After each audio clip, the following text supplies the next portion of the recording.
सब पार्टिसिपेट कर रहे हैं सर? तो इसका मतलब सब लोग एंजॉय कर रहे हैं कि नहीं कर रहे? मन लगा के कर रहे हो कि मन लगा के? बाकी के लोग जबरदस्ती कर रहे होते क्या है? नहीं सर, नहीं।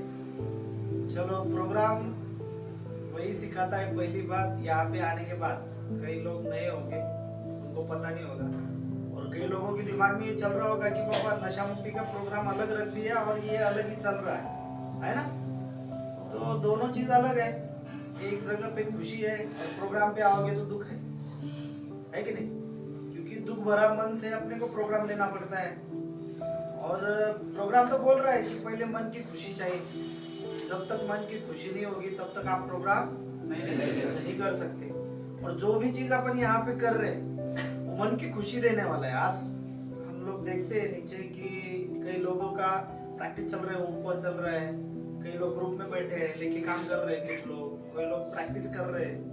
ये सभी चीजें आपको मन को खुशी देती है, और जो प्रोग्राम मन को खुशी देता है वो ऑटोमेटिकली रिकवर होना उसका स्टार्ट हो जाता है उस दिन से, है ना? जितने भी लोग इसके अंदर पार्टिसिपेट करेंगे ना, आपका रिजल्ट देख लेना लास्ट में। अभी तो आप लोग कुछ नहीं बोलेंगे, लेकिन लास्ट में आपको रिजल्ट मिलेगा, उसका काफी अच्छा रिजल्ट मिलेगा, और खुशी खुशी ये प्रोग्राम आपके मन के अंदर जाएंगे। अभी जितने भी लोगों ने पार्टिसिपेट नहीं किया वो सोच रहे होंगे कि ये करने का क्या फायदा होगा, क्या नुकसान होगा, ये सब सोच रहे होंगे, और मेरे को कुछ नहीं आता है, कुछ नहीं आता है। एक्चुअली प्रोग्राम ही पहले सिखाता है कि आपके मन का फियर जो है उसको तोड़ना है। हर किसी के मन के अंदर नशे के कारण एक फियर बैठा है, और वो इतना जबरदस्त बैठा है कि वो बंदा सोचता है कि यार मेरी अगर नशा निकल गई तो उसके बाद में मैं किसी को फेस कर पाऊंगा या नहीं कर पाऊंगा, है ना? हर चीज के लिए कई बंदे होते हैं जो बड़े सांप के सामने जा नहीं सकते, कई बंदे होते हैं अपने घर वाले के अंदर कोई ऐसी इमेज होती है जो अच्छी होती है, क्लीन होती है, उनके सामने जाके बात नहीं कर सकते। अपने मन के अंदर जो भी चीज चल रही वो साफ तरीके से हम रख नहीं पाते, और उसका एक ही रीजन है कि नशे ने हमारे मन के अंदर फियर भर दिया, है ना? और उसके कारण हम परफॉर्म कर नहीं पा रहे किसी भी चीज के अंदर।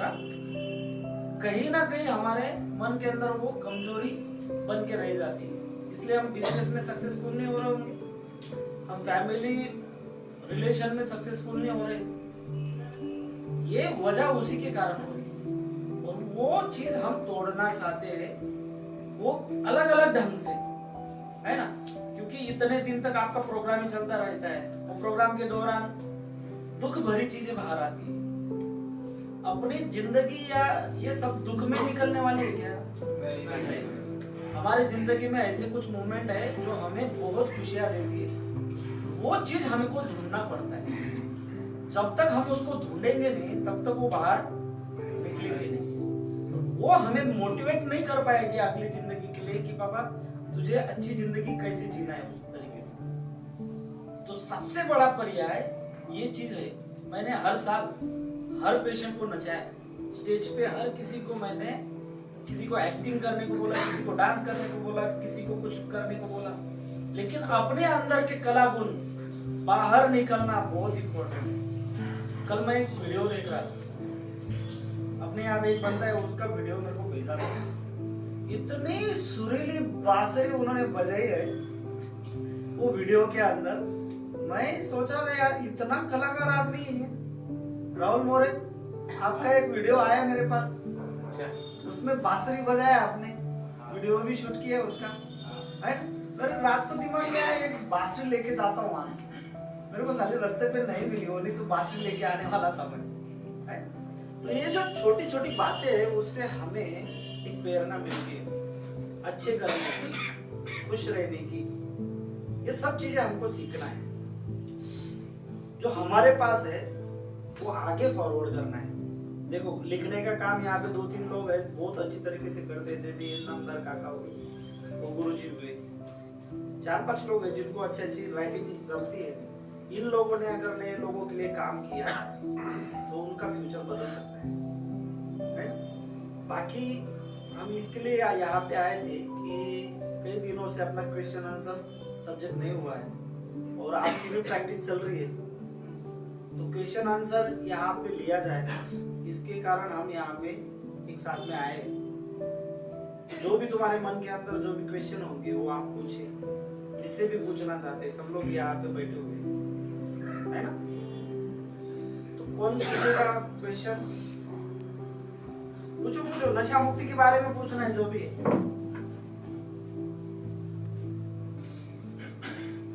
अभी जो आपने डर के बारे में बात की, तो हम बोलते हैं ना, हाथी गया और पूछा मेरी केस में थोडा वैसा हो रहा है, हाथी गेला ड्रायव्हिंग असं झालंय, थोडंसं त्याच्यावर सांगा।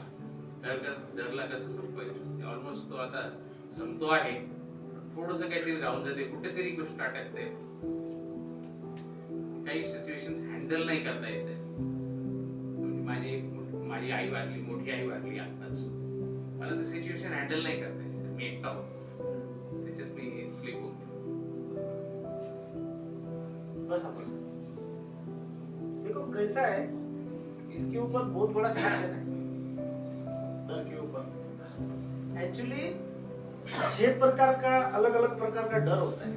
6 प्रकार है उसके डर के, अलग अलग प्रकार। जब भी हम स्कूल लाइफ में रहते हैं, कॉलेज लाइफ में रहते हैं, तो हमारे मन के अंदर डर होता है कि मैं लाइफ किस तरह से सेटल करना है ना। यहाँ से मैं कहाँ जाऊं, नौकरी करूं, प्राइवेट बिजनेस डालूं और कुछ करूं। हर किसी के मन के अंदर ये डर होता है कि आगे की जिंदगी मुझे जीना है, लेकिन मैं किस क्षेत्र में जाऊं वो डिसाइड नहीं कर पाता। उसका हर किसी के मन में फेयर होता है। गवर्नमेंट नौकरी करना है, प्राइवेट बिजनेस करना है और कुछ करना है, उसका डर होता है ना। तो वो डर के मारे कुछ काम नहीं कर पाता, खाली सोचता रहता है, सोचता रहता है, सोचता रहता है। उसके बाद में आगे अगर गया तो उसको अपनी फैमिली बनाने का डर होता है। मेरी शादी करना चाहते हैं घर वाले लोग, और शादी करना चाहते हैं, फिर वो सोचता रहता है एक्चुअल में मेरी जो पार्टनर रहेगी वो किस प्रकार की रहेगी, और जो मैं सोच रहा हूँ वो मुझे मिलेगी कि नहीं मिलेगी। उसका हर किसी के मन में एक डर होता है, और एक ख्याल हमारे दिल के अंदर चलता रहता है कि किसी के भी साथ में मेरी शादी होगी, मैं जैसे सोच रहा हूँ वो वैसे ही बिहेवियर करेगी क्या, बर्ताव करेगी क्या मेरे फैमिली के साथ में। जैसे अपन पहली मन में आता है शादी करना है, पहली बात मेरे को गोरा कलर वाली चाहिए, दूसरी बात सबसे सुंदर चाहिए, तीसरी बात पढ़ी लिखी हो, चौथी बात संस्कारी हो, पांचवी बात जो मैं चाहता हूं उस प्रकार से वो रहे। ये अपनी सोच होती है, और वो देखने के लिए जाते तो हर मन में वो डर रहता है कि यार ये अच्छी लगेगी कि नहीं लगेगी, मेरे खानदान में शामिल होगी कि नहीं होगी। वो शादी का भी एक फियर होता है, डर होता है। फिर उसके बाद में आगे जैसे जाता है आदमी, तो फिर उसको सेटलमेंट का डर होता है। मतलब अभी मेरा फैमिली है, शादी भी कर चुका हूँ, काम भी है, लेकिन मेरी जिंदगी जो अस्त व्यस्त चल रही है वो सेटल से चलनी चाहिए, है ना। रोज का इनकम सोर्स मेरे को अच्छा हो, मुझे जीते समय कुछ प्रॉब्लम ना हो, अच्छी से अच्छे पढ़ाई में मेरे लड़के को डालूं, बच्चे अगर हुए तो। ये सब चीजों का उसको अंदर से ये अंदर डर होता है। फिर बाद में आगे जैसे आप बढ़ते हो तो उसको इनसिक्योरिटी का डर होता है, इनसिक्योर हो जाता आदमी। बच्चे तो हुए, लेकिन साला मेरा बच्चा सबसे होशियार चाहिए, है ना। वो उसमें कमजोर गिरता है क्या? शादी तो हो गई, लेकिन बीवी मेरी सुन नहीं भी रही, शायद मेरे को निकाल तो नहीं डालेगी फैमिली से, है ना। तो वो सेटलमेंट का डर होता है हर किसी के मन में। फिर उसके बाद आगे जैसे भी जाता है आदमी, तो उसको बुढ़ापे का डर होने लगता है कि मैं बूढ़ा हो रहा हूँ। बोलते बोलते इतने साल कैसे गुजर गए पता नहीं चला। अभी भी वही झंझट है, रोज उठो, काम करो, पैसा इधर से लाओ उधर से लाओ। पुरानी लड़कों को पढ़ाई के लिए पैसा लग रहा है, बीवी के लिए चीजें खरीदने के लिए लग रहा है, अभी तक मैं रेंट से रह रहा हूँ। ये सब तरीके का उसको डर होता है, और वो बोलता है कि अब मैं बूढ़ा हो रहा हूँ, मेरे पास समय कम है।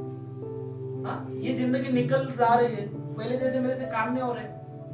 मेरे बीमारी एक एक बीमारी लग रही है, किसी को डायबिटीज की लग रही है, किसी को बीपी की लग रही है, किसी का हाथ दुख रहा है, पैर दुख रहा है, सब चीजें। बुढ़ापे का डर होता है, वो सबसे खतरनाक होता है। उसके बाद जब आगे जाता है आदमी, तो उसको मृत्यु का डर होता है। मृत्यु का डर, एक सोचता रहता है हमेशा कि यार मेरे को बहुत कुछ करना है, बहुत कुछ करना है, ये बाकी है, वो बाकी है, वो बाकी है, ये बाकी है। और ऐसे करते करते करते करते कब मृत्यु आ जाएगी किसी को पता नहीं है।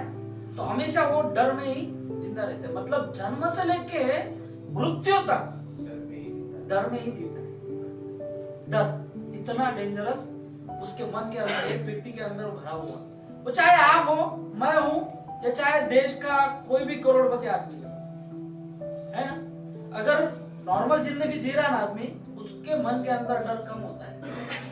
लेकिन एक स्टेटस, एक तुम्हारी प्रोफाइल बन गई, बड़े इस पे गए, उसके अंदर ये फियर ज्यादा होता है, डर ज्यादा होता है हर चीज का। उसको लगता है मेरा घर कोई फोड़ तो नहीं देगा, मेरा बिजनेस कोई मेरे से लेगा तो नहीं, मेरे से ऊपर कोई चला तो नहीं जाएगा।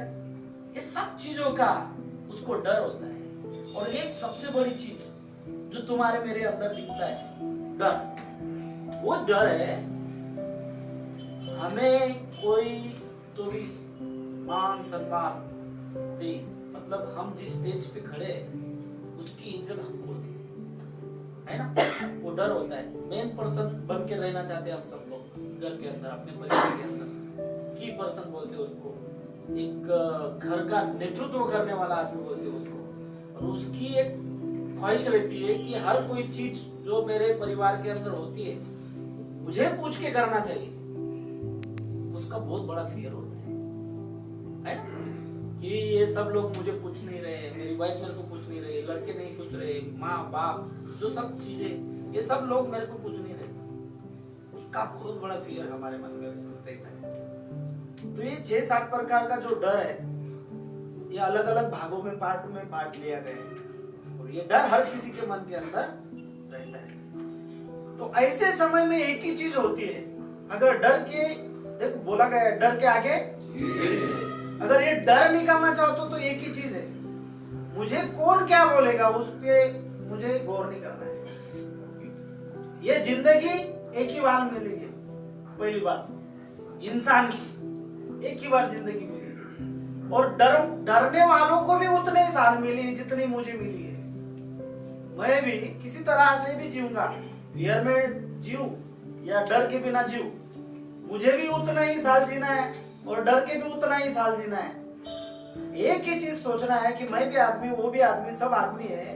तो ये डर मेरे को निकाल के फेंकना है, और जो भी मोमेंट मेरे साथ में रहेगा उसको एंजॉय करना है, बस यही डर की दुआ है। उसके आगे कुछ नहीं है। बाकी ये डरना छोड़ दो, कौन क्या बोलता है, कौन क्या बोलता है। हाँ, समाज विरोधी अगर काम करोगे तो डरोगे जरूर, गलत काम करोगे तो डरोगे जरूर। चोरी अगर तुमने की तो तुम्हारे मन में डर तो रहेगा, है कि नहीं। समाज विरोधी काम मत करो, बस डर निकल जाता है, फियर निकल जाता है। उसके अगेंस्ट में काम करो, अच्छा काम करो, डर की कोई गुंजाइश ही नहीं। ये है बस। और बहुत ही अच्छा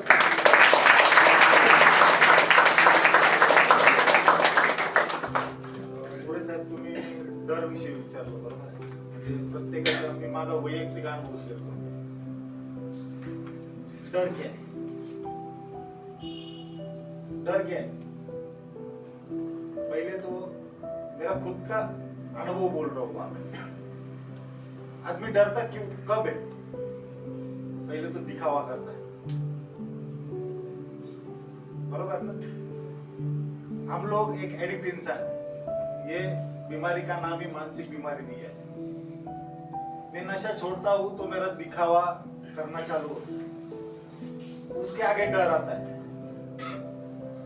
तो फिर मैं दिखावा दिखाने के लिए, मेरी माँ मर गई, सिस्टर मर गई, चाचा मर गया,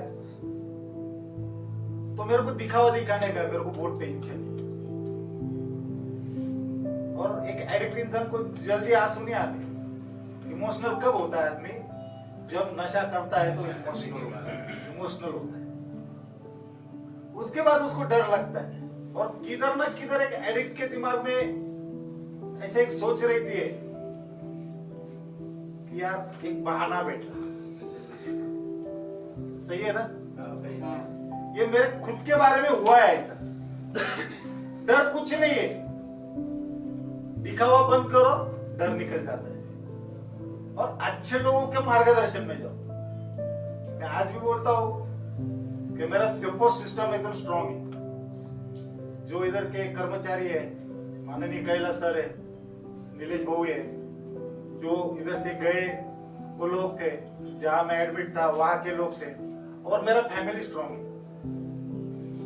क्योंकि मैं दिखावा नहीं कर रहा हूं फैमिली के सामने। हम लोग क्या करते हैं, थोड़े ही दिन में नशा छोड़ते हैं, 6 महीना, 8 दिन, 15 दिन, या 6 महीना, 1 साल, पर किधर न किधर अपने पीछे एक अल्कोहलिक के पीछे एक दिखावा होता है।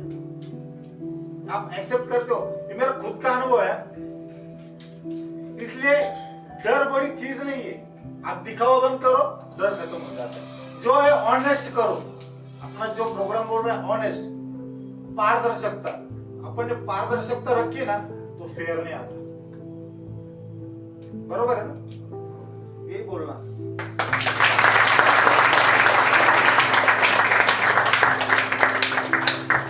और क्या सवाल है? पूछो यार। आप अगर चुप बैठोगे ना तो कुछ नहीं होगा। बता लो यार। अगर सवाल आता है तो उसको ऐसा लगता है कि उसको कुछ जानने की कोशिश कर रहा है सामने वाला।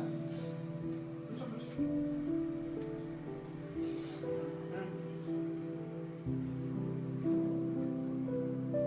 नशा कर रहे हैं हम लोग तो वो तो ठीक है, लेकिन इसका मतलब ये तो नहीं कि अभी हर वक्त हम ही सही है, गलत रहे, सामने वाला गलत नहीं हो सकता है। अभी इनकेस अभी मेरी वाइफ को लेके या मेरे घर वालों को लेकर उनकी मेरी तरफ जो सोच है उसमें मैं भी शायद मैं 60 या 70% गलत हूँ, तो 30% वो भी गलत हो सकते हैं। बस यही बोलने का था।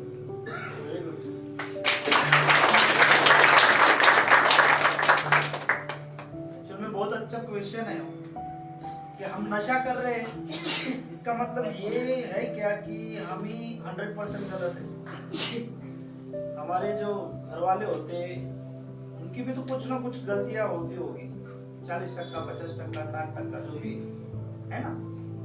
तो ये जो एनालिसिस करना है ये बहुत डेंजरस बात है। उसको बहुत बड़े साइंटिस्ट लोग लगेंगे एनालिसिस करने के लिए कि कौन गलत है ना।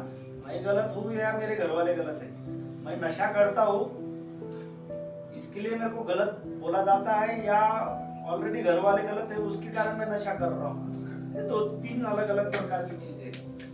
लेकिन एक बात आपने देखी होगी यहाँ पे, और वो कई लोग यहाँ पे आने के बाद में विड्रॉल में जाते हैं, देखते हैं ना, विड्रॉल सब आता है हर किसी को, और वो विड्रॉल्स में क्या बोलते रहता है पता चलता है क्या आप लोगों को? विड्रॉल्स के दरमियान हमारा ब्रेन पूरी तरह इतिहास में निकल जाता है, पूरा बैक हो जाता है, और वो भी बैक होने के बावजूद वो लिंक नहीं पकड़ पाता इतिहास में। मतलब परसों जो बात हुई होगी और 10 साल पुरानी जो बात हुई होगी उसको कनेक्ट कर देता है आदमी, है ना। विड्रॉल में जाने के बाद में आदमी कौन से सब्जेक्ट पे बात करता है, किससे बात कर रहा है, क्या कर रहा है, कुछ भी समझ में नहीं आता है।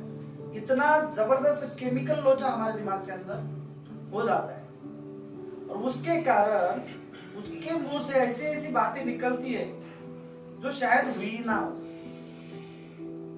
जो शायद हुई ना हो। बोला तो ऐसे जाता है कि जिस दिन से कोई भी नशे का हम शुरुआत करते हैं तो उस दिन से हमारा केमिकल इम्बैलेंसिंग होना चालू हो जाता है, और केमिकल इम्बैलेंसिंग होने के बाद हमें हर चीज अलग अलग नजरिया से नजर आने चालू हो जाती है। जो सही हो रहा है उसके प्रति भी एक नशेबाज आदमी अलग नजरिए से उसको देखना स्टार्ट कर देता है कि ये मेरे विरुद्ध में हो रहा है, जो भी हो रहा है मुझे फंसाया जा रहा है, मेरे विरुद्ध में हो रहा है, गलत हो रहा है, ऐसा नहीं होना चाहिए था। ये सभी चीजों को क्वेश्चन मार्क लगाने का काम एक एडिक्ट आदमी स्टार्ट करता है। जो सही तरीके से चल रहा है लेकिन एडिक्ट आदमी उसको उल्टा घुमाना चालू कर देता है। ये जो भी हो रहा है मेरे खिलाफ हो रहा है, मेरे मन के अंदर जो भी चीजें है उस हिसाब से अगर ये लोग करते तो शायद ये सही होता। ऐसा नजरिया एक एडिक्ट इंसान के दिमाग में चला जाता है और उसके कारण जो भी चल रहा है सही उसको वो गलत समझने लगता है। मेरा भाई गलत कर रहा है, मेरी बीवी गलत कर रही, मेरे माँ बाप गलत कर रहे, ये लोग गलत कर रहे, जहां पे मैं काम कर रहा हूँ वो सब गलत कर रहे। इस तरीके का दिमाग हमारा काम करना चालू कर देता है। इसीलिए हम लोगों को हमेशा हमारी गलतियां नहीं दिखती है, हमें हमेशा गलतियां लोगों की दूसरों के सामने हमारे सामने वालों की ही नजर आती है, क्योंकि हम अपने अंदर कभी झांक के देखिए नहीं। गलत तो हम वहां ही है ना जहां पे पहला पैक आता है, जहां पे पहला नशा आता है, वहां से हमारा गलत ट्रैक चालू हो जाता है। और जो सही चल रहा है उसको गलत मानने वाले हमारे, तभी जाके ये क्वेश्चन आता है। ठीक है मैं मानता हूं, चलो आप लोग 100% गलत नहीं हो, कुछ 40% 50% घर वाले भी गलत है, घर वाले गलत है 40-50%, लेकिन उनको गलती करने का एहसास किसने दिलाया? हमने। अगर तुम सही होते तो वो गलत होते क्या? कोई गुंजाइश थी? नहीं। अगर तुम सही होके उनको गलत बोलते तो तुम्हें ज्यादा डिमांड देते सब लोग कि हाँ ये आदमी सही बोल रहा है। लेकिन पहली गलती अपन जो भी बात करते हैं वो सब पी के ही करते। हाँ? अगर हमको उनकी गलती का एहसास भी दिलाना होगा तो हम पहले 90 का पैक मार के ही दिलाते हैं। हाँ, एक खंबा ओढ़ के ही दिलाते, तू यहाँ पे गलत करे, हाँ? ये तूने अच्छा नहीं किया। कभी गए वो बिना पिए उनकी गलती बताने के लिए? ये सभी गलतियां कब बताए हम लोगों ने? जब हम किधर थे तब अगर बताओगे तो उनको क्या समझ में आएगा। और दुनिया के सामने आप अगर गलती का एहसास भी दिलाना है तो हम कहाँ पे देते? घर में नहीं देते, घर के बाहर निकल के देते। तूने ये किया मेरे साथ गलत, अरे पूरी दुनिया देख रही तूने तेरी गलतियां, है ना? तो हमें इसलिए हम हमेशा बोलते हैं कि अगर कोई भी एडिक्ट आदमी हो दारू वाला, उसको 9 महीना लगता है, 9 महीने तक घर वालों की गलतियां मत निकालो, 9 महीने तक अपने काम वालों की गलतियां मत निकालो, 9 महीने तक समाज की गलतियां मत निकालो, 9 महीने तक आपका ब्रेन सही तरीके से काम नहीं करेगा, आपको हर अच्छी चीज गलत लगने लग जाएगी। ये ब्रेन केमिकल लोचा होता है नशे के कारण। हाँ, आपको 9 महीना हो गया दूर रहे पूरी तरीके से, फिर बाद में अगर तुम गलतियां निकालते हो तो तुम्हारा ब्रेन नॉर्मल तरीके से काम करता है। ये खाली अल्कोहल वाले के लिए बोल रहा हूँ, ड्रग वालों के लिए डबल का 18 महीने के बाद प्रोसेस शुरू होगा। तब तक आप गलतियां निकालने जाओगे, उस गलतियों में आप ही फंसोगे। आपका ब्रेन पूरी तरीके से सही नहीं होता है। नेचुरल तरीके से काम करना उसको टाइम लगता है बहुत, नशा छोड़ने के बाद 18 महीने, समझ रहे हो? तो ऐसा है, समझ में आया होगा शायद, तो तालियां बजाना जरूरी है।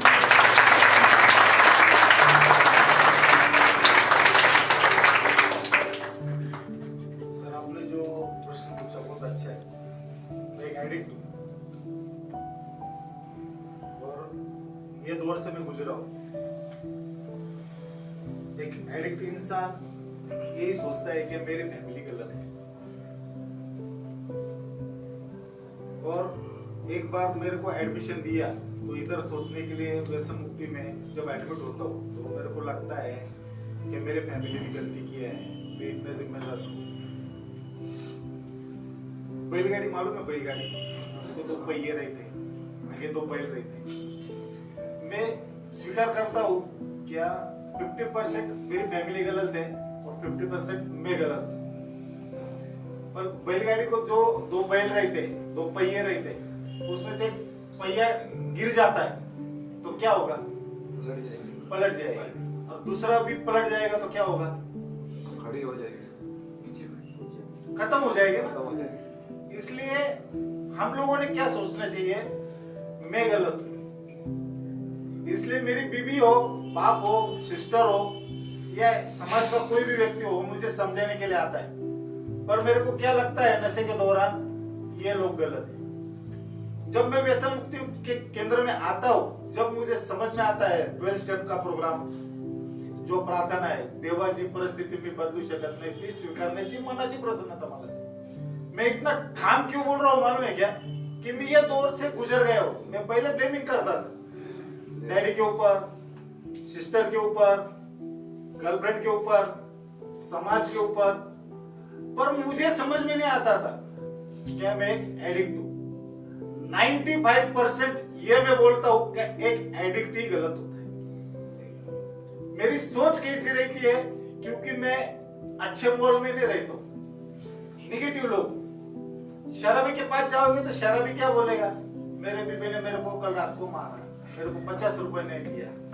यही थॉट्स मैं घर पे लेके आता हूँ। ये मेरा खुद का एक्सपीरियंस बोल रहा हूँ। तो मेरे दिमाग के अंदर निगेटिविटी भरती जाती है और फिर मैं क्या बोलता हूँ? मेरी फैमिली गलत है। पहले गलत कौन है? स्वीकार करो यार मुझे सुधरना है, मेरे कारण प्रॉब्लम हो रहा है। शादी के 2 साल बाद या 10 साल बाद आपकी जिंदगी में शराब आती है तो प्रॉब्लम कहां से खड़ा होता है? इधर आपके फैमिली को लगता है कि व्यसन मुक्ति में डालना चाहिए। जो मेरे जिंदगी में प्रॉब्लम हुए उसका जिम्मेदार कौन है? पहले वो स्वीकार करो, फिर ब्लेमिंग करो। मेरा मिनिमम से मिनिमम 2 साल तक, 2.5 साल तक पहला सर मेरे साथ में ही थे, हम जगह पे जॉब करते थे। जो आपने प्रश्न किया वो 2.5 साल तक मेरा प्रॉब्लम सॉल्व नहीं हुआ। मैं सर के पास आता था, सर मेरा चेहरा देखते थे, क्या हुआ रे?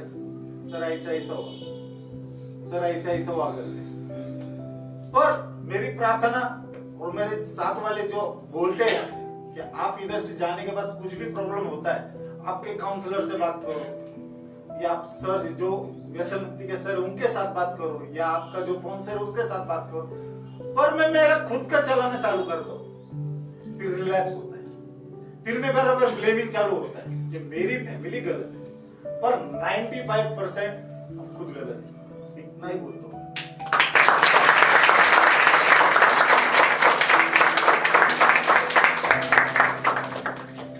आत्मविश्वासाची कमी आहे, कॉन्फिडन्स लेवल कमी आहे, असं का वाटतं तुला?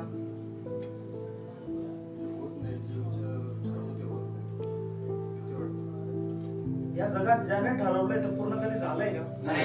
असं एक तरी माणूस दाखवून द्या मला की याने हे ठरवलं ते झालं. जे ठरवतो ना, कोणी असं रे, कोणी असं, या जगामध्ये जे बी माणसं आहेत ना जे ठरवतात ते कधीच होत नाही. त्याच्यात निम्मे भेटत किंवा अजून त्याच्यात किती 25% मिळतं, 50% मिळतं, 75% मिळतं, 80% मिळतं. 100% कोणालाच नाही भेटलेलं. समजलं? त्याच्यामुळे आपण ठरवायचं नसतं, आपल्याला डायरेक्ट करायचं असतं जे काही करायचंय. तुम्ही असं ठरवत बघाल ना तर तुमचे 90 वर्ष असेच निघून जातील, तुम्हाला कळणार पण नाही. तुम्ही ठरवतच बघा, हे ठरवलंय हे होत नाही, हे ठरवलंय हे होत नाही, हे ठरवलंय हे होतच नाही. 90 वर्ष पार लास्ट डेट येऊन जाईल आपली वरती जाण्याची. त्याच्यामुळे ठरवूच नका. समजलं का? ज्याने जे काही ठरवलंय ना ते कधीच पूर्ण नाही झाले. त्यात सर्वात महत्वाची गोष्ट काय है? सॉरी मैं हिंदी में बात करता हूँ. सबसे बड़ी चीज क्या है मालूम है क्या? एक चीज है, इसके ऊपर से मेरे को ध्यान में आई वो चीज. जैसे बोल रहा है कि मैं जिंदगी में जो करना चाहता हूँ वो साला मेरे को मिलता ही नहीं है. जिसके कारण मेरा कॉन्फिडेंस लेवल कम है। बड़ी बात यह है कि ये मिलता ही नहीं, जो भी आप सोचोगे वो मिलता ही नहीं। एक एक सपना पूरा होता है धीरे धीरे धीरे धीरे, स्टेप बाय स्टेप। बिल्डिंग कभी ऊपर से बांधते नहीं, बांधे क्या 3रा महीना पहले बांध देते, बाद में बहुत जब पैसा आएगा तब पहला बांधूंगा, बीच वाला छोड़ दूंगा, और पैसा आएगा तो बाद में बांधूंगा। स्टेप बाय स्टेप है। हम इंसान पहले एक चीज भूल जाते हैं, वो चीज है हम अपनी इच्छा पूरी करने के लिए यहाँ पे नहीं आए, हम उसकी इच्छा पूरी करने के लिए यहाँ पे आए। आप नहीं हो, आपको भेजा गया है, मुझे भेजा गया है, आपको भेजा गया है। हर इंसान, हर कीड़ा मकोड़ा, हर प्राणी, ये जो जीवन सृष्टि है, इसको पृथ्वी पे भेजा गया है। आप सोच क्या रहे हो, जैसे ये बोल रहे हैं जो मैं करना चाहता हूँ वो मेरे को मिलता नहीं। अरे आपके लिए किसने भेजा है? ये भगवान ने आपके लिए नहीं भेजा है, आपको दूसरों के लिए भेजा है। पहले एक कंसेप्ट क्लियर करो। जीवस्य जीवनम, एक प्राणी दूसरे प्राणी के ऊपर निर्भर है, एक आदमी दूसरे आदमी के ऊपर निर्भर है। तो आप क्या ठहराने वाले हो? हाँ? आप जो जिंदगी जीना चाहते हो वो आपकी मर्जी से नहीं होगी, या मैं जो जिंदगी जीना चाहता हूं वो मेरी मर्जी से कभी नहीं होगी। ऊपर वाले की मर्जी क्या है वो मेरे को पहले देखना है। मैं कुछ भी नहीं हूं, मैं नहीं हूं, मुझे उसने भेजा है। किसने भेजा है? वो जो भगवान बैठा है, हर किसी का बाप जो ऊपर बैठा है, उसने हमको भेजा है। और क्यों भेजा है? उसका काम करने के लिए भेजा है। उसका काम क्या है? आप बोलोगे उसको लाओ नीचे, पूछता हूं मेरे लिए क्या काम है। वही तो हमारे समझ में नहीं आता कि हमें जीना कैसा है। समझ रहे? अपने अपने परिवार की देखो, अगर मेरी मर्जी से मेरे को वो घर भेजता है तो मेरी मर्जी क्या थी कि मैं ऐसे कुटुंब में जन्म लूं जहां पे हीरे मोती जवाहरात पैसों की कमी ना हो। हाँ, मैं काय को गरीब फैमिली में जन्म लेता। मेरी अगर इंसान की अगर मर्जी चलती नहीं इस दुनिया में, वो कभी भी गरीब फैमिली में जन्म नहीं लेता, वो हमेशा अपनी मर्जी से जन्म लेता है कि नहीं? मैं तो चॉइस करता बॉस। हाँ, मेरे को आपके सामने चॉइस ऑप्शन रखता था भगवान। हाँ, ले तू चॉइस कर किसके घर में जन्म लेना वाला है। हाँ, किसको किसको चॉइस करते थे आप लोग? टाटा बिरला, रतन टाटा, अंबानी, हाँ? किसको किसको? अडानी, अदानी। हाँ? और मैं तो पहली बार मेरे को ये जो कलर है ना ये पसंद नहीं, मैं तो बाहर देश जाता फिर इंग्लैंड, अमेरिका। अपने मर्जी से अपन जन्म लेते थे ना। अगर अपन अपनी मर्जी से यहाँ पे नहीं आए, उसकी मर्जी से आए, तो हम कौन होते अपना सपना पूरा करने के लिए? हमें सपना भगवान का पूरा करना है। भगवान ने जो हमको काम दिया, जिस फैमिली के अंदर हमको जन्म डाला, भगवान की एक ही मर्जी। अगर मैं गरीब फैमिली में जन्म मेरा हुआ तो भगवान की मर्जी थी, मेरे को समझना चाहिए कि उस फैमिली को आगे लेके आ। ये भगवान का प्लान है, समझ रहे हो? जो कुटुंब, जो परिस्थिति में आपका जन्म हुआ है, वहां से उठा के उसको आगे बढ़ा, ये भगवान की मर्जी है। इसलिए आप, मैं, कोई भी दुनिया का इंसान अपनी मर्जी से अगर कुछ भी सपना पूरा करना चाहते हैं तो कभी नहीं होगा, कभी नहीं होगा, हो ही नहीं सकता। आपकी मर्जी से आप यहाँ पे आए नहीं, समझ रहे? यहाँ पे भी नहीं आए आपकी मर्जी से आप। इच्छा फाउंडेशन में भी नहीं आपकी मर्जी से आप यहाँ पे आए। तो वो बाकी की दूर की बात है, समझ रहे? कॉन्फिडेंस लेवल अगर तुम्हारा कम होगा तो उसको बढ़ा सकते हैं आप लोग, लेकिन आपको छोटा मोटा काम करके धीरे धीरे, मैंने जो बोला कि बिल्डिंग ऊपर से नहीं बांधी जाती, नीचे से बांधी जाती है। एक एक काम पार करो, एक एक काम पार करो, धीरे धीरे जाओ। आपका इस दुनिया में भगवान के माता पिता होते हैं, उनकी क्या मर्जी हो देखो। आपकी इस दुनिया में माता पिता भगवान होते हैं, उसके बाद बीवी होती है, उसके बाद बच्चे होते हैं, उनकी क्या मर्जी, उसके हिसाब से जीना चालू करो। आपका कॉन्फिडेंस लेवल कभी कम नहीं होगा।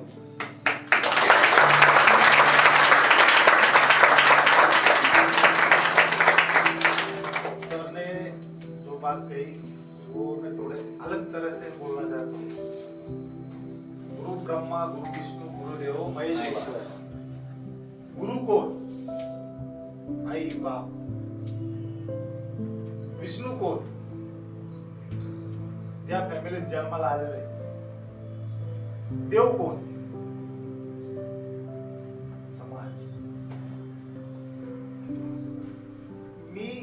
मला बोटाने चालायला कोणी शिकवलं? माझी जीवनाची वाटचाल कोण ठरवणार? आई, वडील, बहीण, बायको. पण मी त्या लोकांना सोडून दिलं ना. सहारा घेतला कोणाचा? अल्कोहलचा, नशेचा. माझा गुरु ब्रह्मा विष्णू कोण झालं? नशा.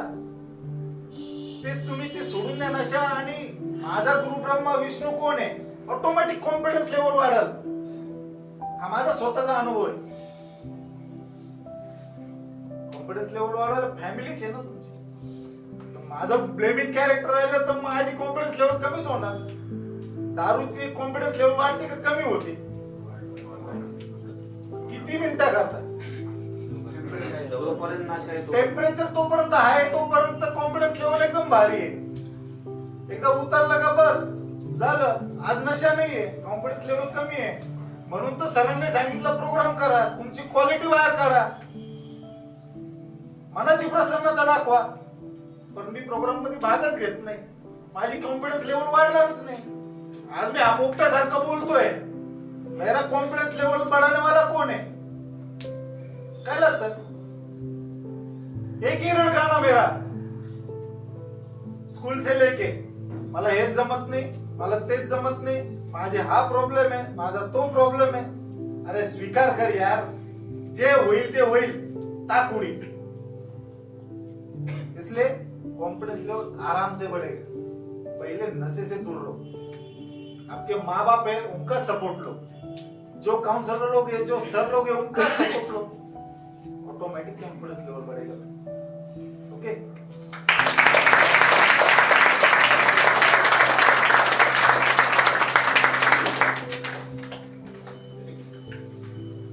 इथून जाऊन आपल्या मित्र भेटते, त्यांचे फोन तर येईनच की त्यांना नशेडीच होते मित्र, म्हणजे चांगले तर कोणीच नव्हते.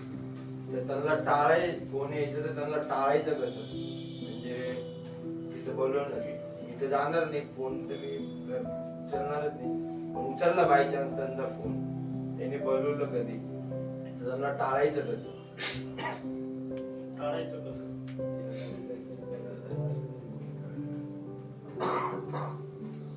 इथून बाहेरचा प्रोग्राम सांगते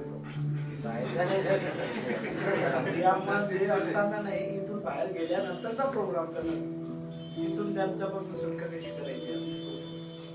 बघा, सबसे पहली बात ये कि सब लोग एक ही सोच लो. पहला, जो भी कुछ प्रॉब्लम है वो बाहर की दुनिया में नहीं है. जो भी कुछ प्रॉब्लम है बाहर की दुनिया में नहीं है. जो भी कुछ प्रॉब्लम है मेरे दिमाग का केमिकल लोचा है ना. मतलब जो ये फियर वाली बात ही उसने निकाली कि डर है उनके अंदर की मेरे पुराने दोस्त, मेरे पुराने रिलेशन, ये सब जो पीने वाले, नशा करने वाले, वो अगर मेरे को वापस से मेरे साथ में जुड़ते तो उनको मैं फेस कैसे करूं.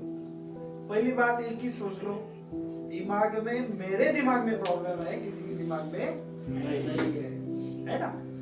चाहे सामने वाले कोई भी बंदा अपने से फिजिकली कितना भी लड़े, हमारा नुकसान नहीं कर सकता. कितना भी बॉटल लेके हमारे पास आए, हमारा नुकसान नहीं कर सकता. हमें पहले एक केमिकल इनबैलेंस पे काम करना है, खुद के दिमाग के ऊपर कंट्रोल पाना है ना. अगर दोस्त बुलाएगा तो तुम स्लिप होगे, ये अगर तुम्हारे मन में फियर रहेगा, अरे नहीं भी दोस्त बुलाएगा तो भी स्लिप होंगे. अगर तुम्हारे दिमाग में ये प्रॉब्लम है तो, है ना, हमें पहली बात क्लियर रखना नहीं है। कोई भी दोस्त बुलाता है, साधारण सी बात है, कौन सा वाला दोस्त बुला रहा है उसके ऊपर से हमको समझ में आता है कि इसका क्या काम है हमारे पास, है ना। अच्छा वाला दोस्त बुलाएगा, अच्छी ही बातें होगी, बुरा वाला दोस्त बुलाएगा तो बुरी बातें होगी, बस उसको इग्नोर करना है। नहीं बाबा मेरे पास टाइम नहीं है, क्या फर्क गिरता है, मैं बिजी हूँ, अभी नहीं मिल सकता, दोपहर में मिल, बाहर नहीं मिल सकता, घर पे मिल, है ना। आपको जगह चेंज कर दी तो प्रॉब्लम सॉल्व हो जाता है, समस्या खत्म हो जाती है वहां से। किसको कैसे हैंडल करना है या किसको कैसे जवाब देना है ये हमारे ऊपर भी तो है।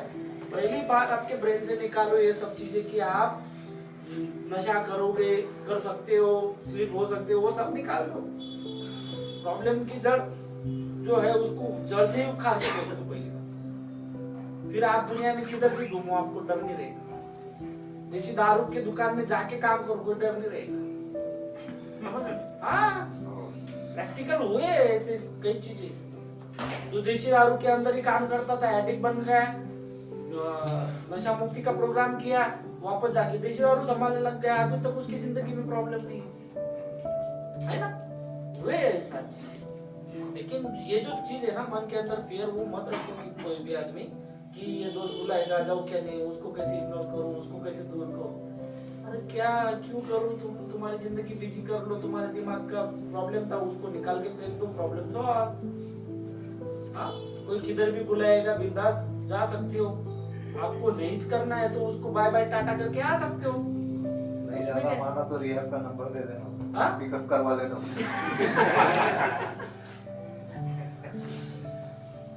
वो इतना बड़ा उसको ये मत डिमांड मत दो, उस चीज को ज्यादा डिमांड मत दो कि ये बुलाएगा मैं स्लिप होगा, उसको कैसे इग्नोर करूं, ये चीज को कैसे करूं, वो चीज।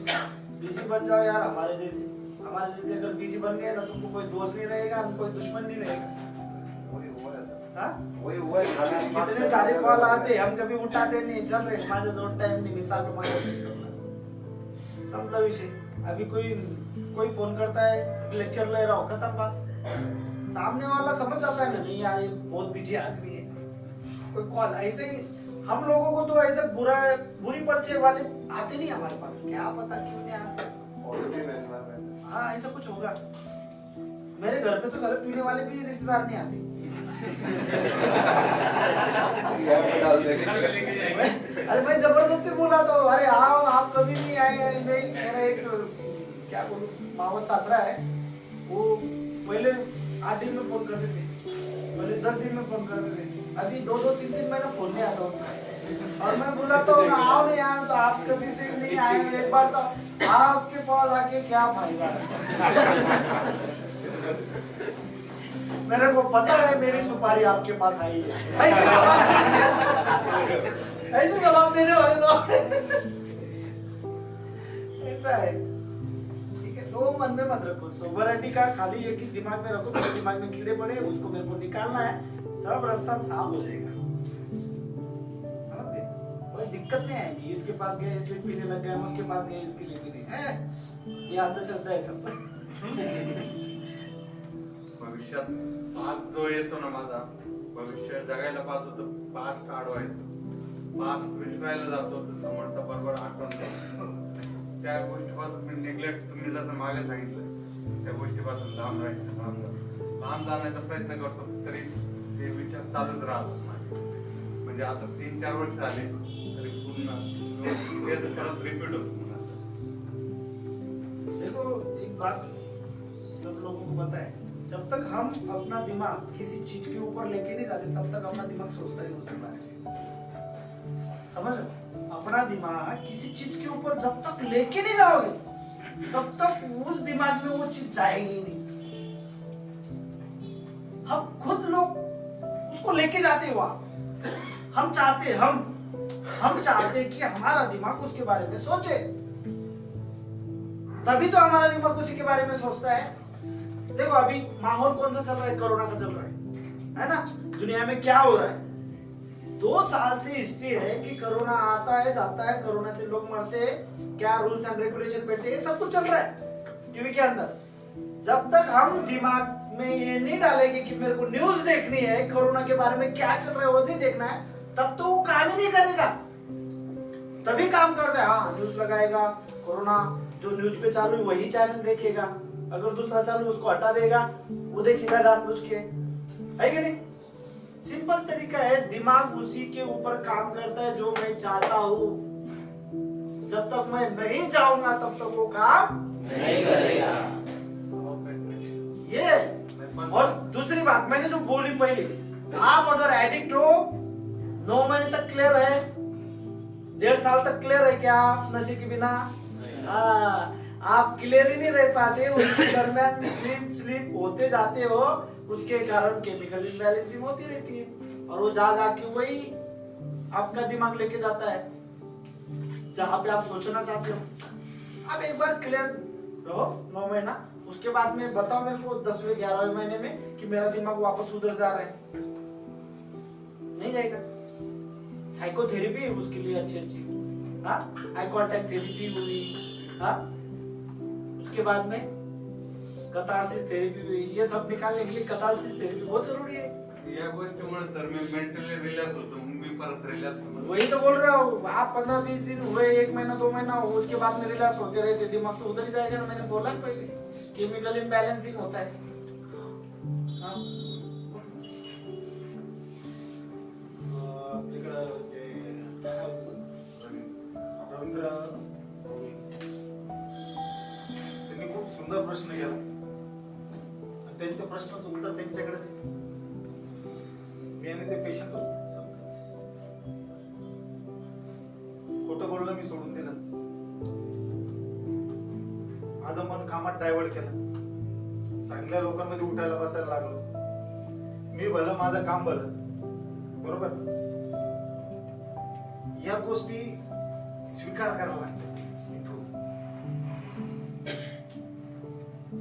माझा रिलॅक्स कसा होतो, मला बार बार त्या गोष्टींची आठवण, त्यांच्याबरोबर जे झाले ते माझ्या बरोबर पण झाले. ते माझा प्रवास मी लवकर संपवला, त्यांचा प्रवास अजून चालू आहे. का चालू आहे, कशामुळे चालू आहे?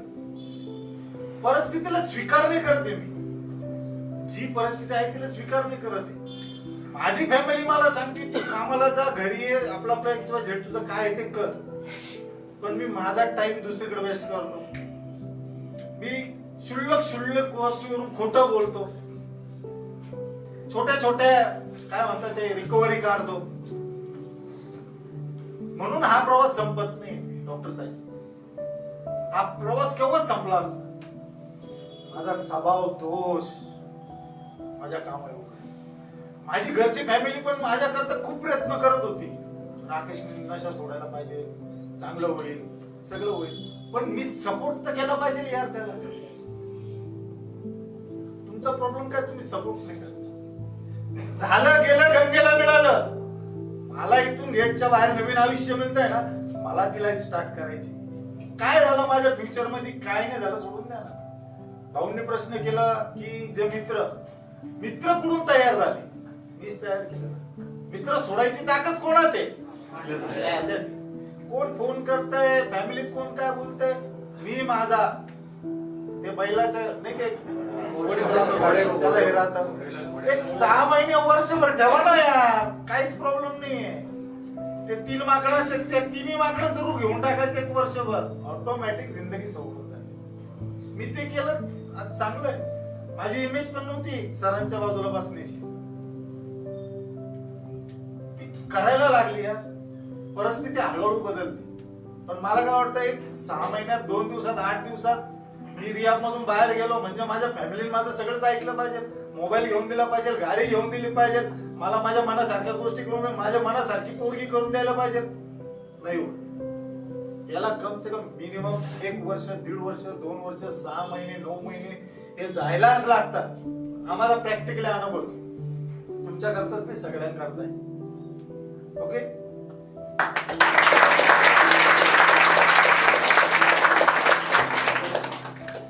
मला नवीनच सुनून आहे, मला येऊन बोलते.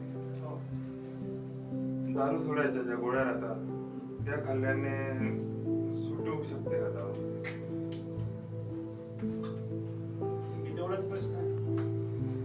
उधर घुस काही साईड इफेक्ट होतो का?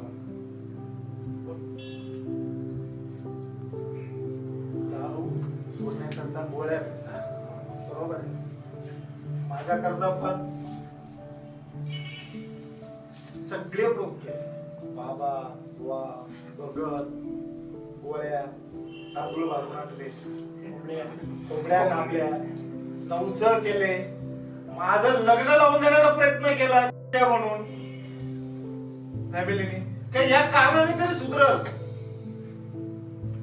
कॅप्सूल टाकली 1.5 लाख रुपयाची, सुधरल बाबा मुलगा. चमडीमध्ये चमडीमध्ये नाही, इथं किडनीमध्ये आमची कॅप्सूल टाकली. पण यार दारूचा विचार कुठून येतो? नेल करून मॅडम करत दारूचा विचार कुठून येतो? जसं कैलास सरांनी सांगितलं की तुमचा केमिकल अनबॅलन्स होतो, तो कुठून होतो? गोळीकून होतो का इथून होतो? मग पहिलं काय बंद झालं पाहिजे? दुसरं आवाज कुठून आला पाहिजे? इथून. आणि इथून बदलाव झाला तर नशामुक्ती होती. गोळ्या, बाबा, भगत, तांदूळवाला, XYZ मी स्वतः बघितलेलं आहे. मी इथून बदललो, इथून आवाज आला म्हणून सुधारलो. आजपर्यंत दारूला औषध तयार झालेलं नाही. बदलाव मला करायचा होता, मी केला. आणि आज तुमच्या समोर एक जिवंत उदाहरण आहे. मी एक बेवडा राखीचा बस.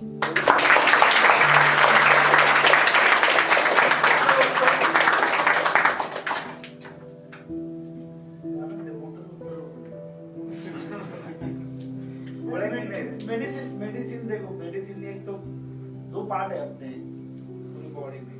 एक है फिजिकल, दूसरा है मेंटल. मेंटल पार्ट है वो सब हवा के अंदर है ना, सराउंडिंग में होता है. पूरा आजू बाजू का जो वातावरण है, ये जो हवा है, ये जो चल रहा है, उसके अंदर हमारा मेंटल पिक्चर है. मतलब वहां से थॉट हमारे दिमाग में आते है ना. ऑलरेडी इसके अंदर नहीं रहती. पैर के अंदर अलग थॉट होगा, हाथ के अंदर अलग थॉट होगा, विचार यहाँ से अलग विचार आएगा, यहाँ से अलग. ऐसा कुछ नहीं है. ये बॉडी एक है, बॉडी को चलाने वाला एक राजा है, उसको बोलते हैं ब्रेन.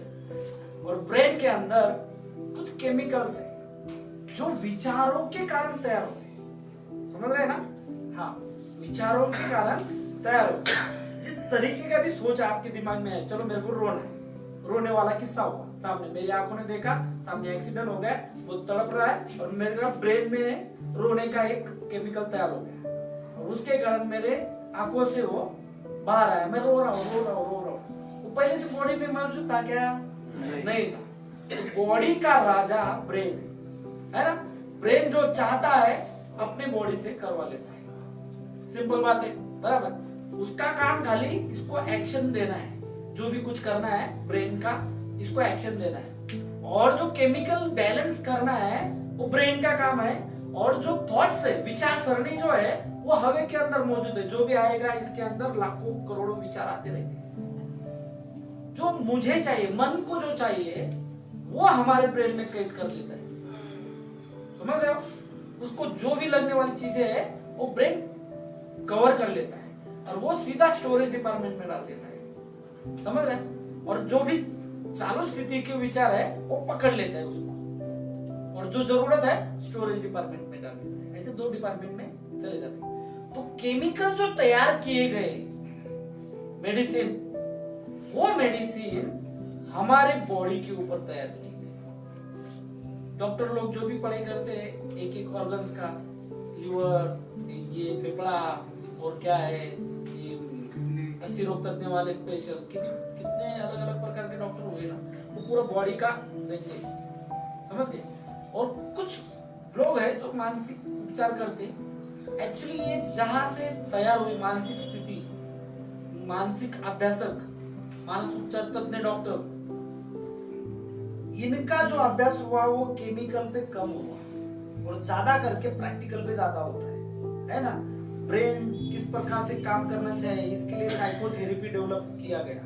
उसके लिए ध्यान धारणा तैयार की गई, मेडिटेशन तैयार किया गया और ऐसे नेचुरल तरीके से उसका उपचार करने का शुरुआत हुआ, है ना। इसीलिए तो आपको यहाँ पे 3 महीना 6 महीना 9 महीना लग रहा है, नहीं तो गोली होती तो तुरंत दे देते जाओ बस। समझ रहे हैं? तो ब्रेन के विचारों को एक ही तरीके की प्रैक्टिस मिलनी चाहिए, तब जाके वो ब्रेन उसी प्रकार की सोचता है। ऐसी एक धारणा तैयार हुई। मिलिट्री वाले को एक ही दिन में ट्रेनिंग देते और एक ही दिन में बॉर्डर पे बिठा देते, ऐसा होता है क्या? नहीं। कितने दिन ट्रेनिंग है? 9 महीने। किसको ट्रेनिंग है? ब्रेन को ट्रेनिंग है। समझ रहे हो? ब्रेन को ट्रेनिंग देते हैं, फिर वो उतना खूंखार बन जाता है इंसान। समझ रहे हो? उतना अभ्यासक बन जाता है इंसान। ये जो स्कूल है, कॉलेजेस, ये क्यों है? ये किसको ट्रेनिंग दे रहे हैं? आपकी बॉडी को? ब्रेन को ट्रेनिंग दे रहे हैं। नशा मुक्ति में किसको ट्रेनिंग दे रहे हैं? ब्रेन को ट्रेनिंग दे रहे हैं कि इस प्रकार से आप नशा मुक्ति होंगे। समझ रहे हो? तो जो भी मेडिसिन बनाया गया वो फिजिकल पे बनाया गया, मेंटल पे भी बनाया गया। लेकिन कैसे? एक गोली दी, 9 घंटे 10 घंटे 12 घंटे होते ही दौरान तुम्हारा ब्रेन शांत रहेगा। वो दवा का असर कम हुआ, आपका ब्रेन वापस वैसा चालू हो जाएगा, है ना। कोई बोलता है बीपी का मेडिसिन, कोई बोलता है बीपी का बीमारी जो ये ब्रेन से रिलेटेड है। समझ रहे? जिसको बीपी है उसका ब्रेन साला बहुत फास्ट काम करने लग जाता है, ये वो। समझ रहे? जैसे भी बीपी का मेडिसिन दिया, उतने दौरान उतना घंटे तक वो आराम से रहेगा, 24 घंटा।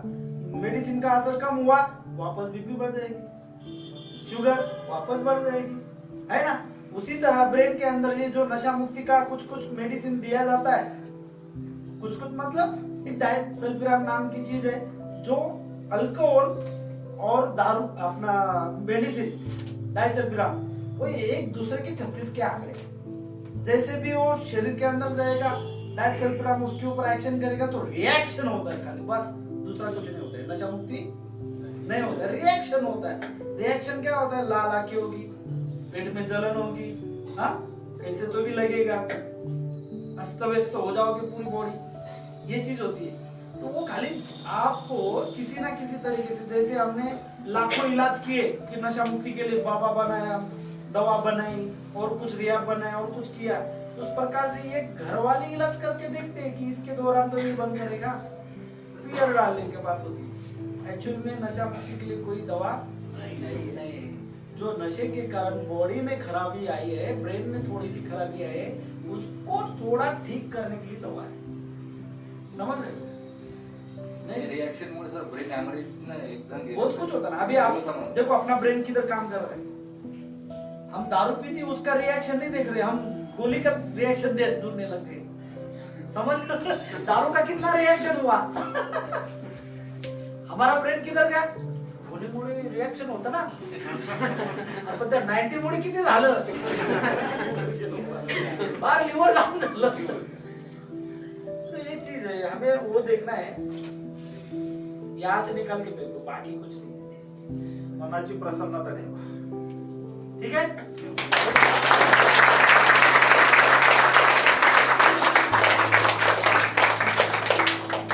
ये 31 दिसंबर का प्रोग्राम, 1 जनवरी का प्रोग्राम बहुत अच्छे से होना चाहिए। आपको जो जो चीजें लगेगी, चाकू, तलवार, बंदूक, ये छोड़ के वो आपको अवेलेबल कर दिया जाएगा। और मैंने जैसे बोला कि मन की प्रसन्नता के लिए सब चीजें करना है।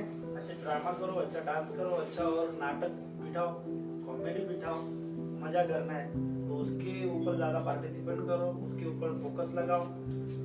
घर दार उधर बंगला गाड़ी नौकरी जो भी है उसको थोड़े समय के लिए छोड़ दो, थोड़े समय, बाद में वही चीजें आपके पास आने वाली है ना। वो ध्यान में रखो कि भगवान ने आपको भेजा है। हाँ? भगवान को आई वडील ठीक है, थैंक यू। क्या प्रार्थना करें? प्रार्थना शांत रहेंगे। सेशन की समाप्ति हम सब भाई सेविंग की प्रेयर से करेंगे।